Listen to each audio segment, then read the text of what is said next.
Hello guys, आज वाली video में हम करने वाले हैं अपना यूनिट 3। ठीक है, जो है ट्रेडिशन ऑफ पॉलिटिकल थ्योरी, यानी कि राजनीतिक सिद्धांत की परंपराएं। इसमें हम पढ़ेंगे उदारवाद, मार्क्सवाद, अराजकतावाद और रूढ़िवाद, यानी कि रूढ़िवादी परंपराएं। लिबरल यानी कि लिबरल शब्द जिसकी उत्पत्ति जो है लैटिन शब्द से हुई है, यानी कि मुक्त लोगों का एक बल। It's a class of free people. आगे बढ़ते हैं। व्यक्तिगत स्वायत्त होता है इसमें, व्यक्ति और समाज की स्वतंत्रता होती है, सरकार की निपुरुषता होती है, यानी कि अत्याचार से नागरिकों की रक्षा करना। आगे बढ़ते हैं। व्यक्तिवाद यानी कि व्यक्ति, individualism, central of unit analytics, विश्लेषण की केंद्रीय इकाई के रूप में व्यक्ति।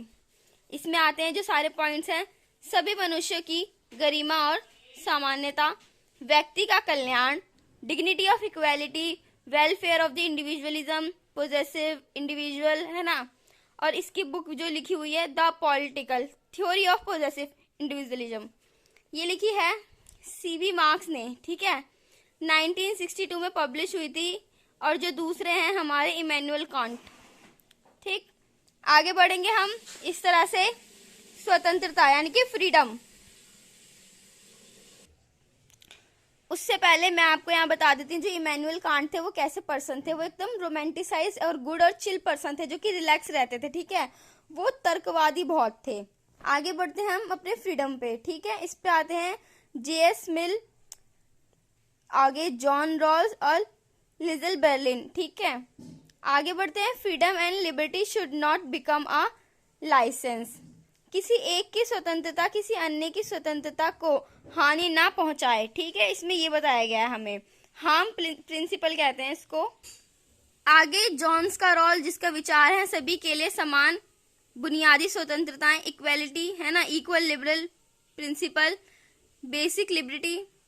आगे पढ़ते हैं। इन्होंने बोला है नकारात्मक स्वतंत्रता और सकारात्मक स्वतंत्रता होती है 2 टाइप्स की, जिसमें एब्सेंस ऑफ एक्सटर्नल रिस्ट्रिक्ट्स, यानी कि बाहरी रूप से कोई प्रतिबंध नहीं होता। दूसरा होती है सेल्फ, जैसे कि you have skill to do in mystery.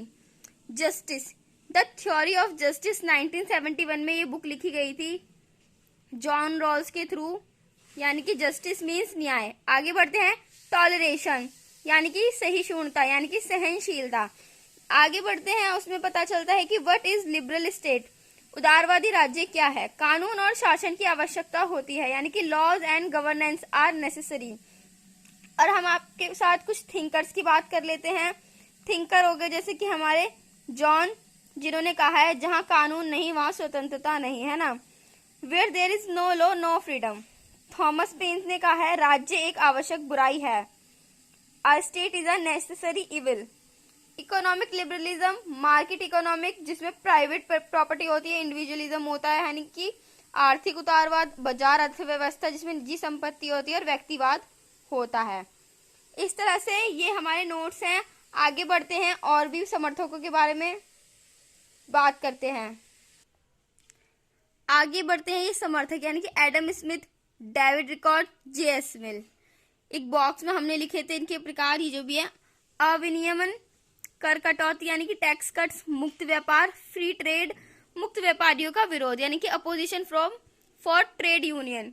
उसके बाद अपोज गवर्नमेंट इंटरेक्शन, यानी कि सरकारी हस्तक्षेप का विरोध, मार्क्सवाद। फिर हम आ जाते हैं अपने अराजकतावाद पर। ठीक है, प्राधिकरण पर संदेह करते थे और संस्थाओं को खत्म करना चाहते थे, जो अराजकता लोग थे। शासन को अनावश्यक रूप से मारने वाला सिद्धांत है। स्वैच्छिक मुक्ति संघ और राज्य विहीन संबंध का समर्थन करते थे। अप्रतिबंधित व्यक्तिगत स्वायत्तता थी इसमें। अराजक लोग धर्म के खिलाफ थे, संगठित धर्म के विरोध में थे। राज्य अनावश्यक बुराई है, सामाजिक व्यवस्था जो एकदम प्राकृतिक है। अब आगे बढ़ते हैं हम। म्यूचुअलिज्म से आपको समझ ही आ रहा होगा, जैसे कि निष्पक्ष और न्याय संगत विनिमय की एक प्रणाली। व्यक्ति और समूह एक दूसरे के साथ सौदेबाजी कर सकते हैं। स्वैच्छिक सामाजिक संपर्क पारस्परिक लाभदायक और सामंजस्यपूर्ण होता है। आगे बात करते हैं कंजर्वेटिज्म की। अर्थों के अलग अलग प्रकार होते हैं, यानी कि अलग अलग परिभाषाएं होती हैं।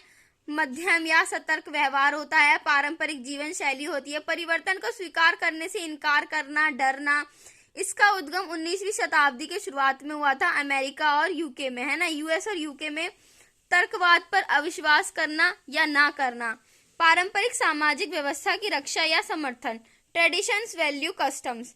आगे बढ़ते हैं, पॉइंट्स आ जाएंगे हमारे। परंपरा, मानव अपूर्णता, संगठित समाज, पदानुक्रम और एकाधिकार संपत्ति। सो ये थे हमारे DSC 1 यानी कि अंडरस्टैंडिंग पॉलिटिकल थ्योरी यूनिट 3 के नोट्स, ओके, जो कि अभी तक हमें हमारी क्लास में करवाए गए हैं। इससे आपको पूरा ब्रीफ स्केच मिल जाता है कि हमारी यूनिट 3 में क्या है, क्या नहीं है, और क्या क्या टॉपिक्स आने वाले हैं, क्या क्या थिंकर्स हैं, उनकी क्या क्या डेफिनेशंस है, क्या क्या तर्क है।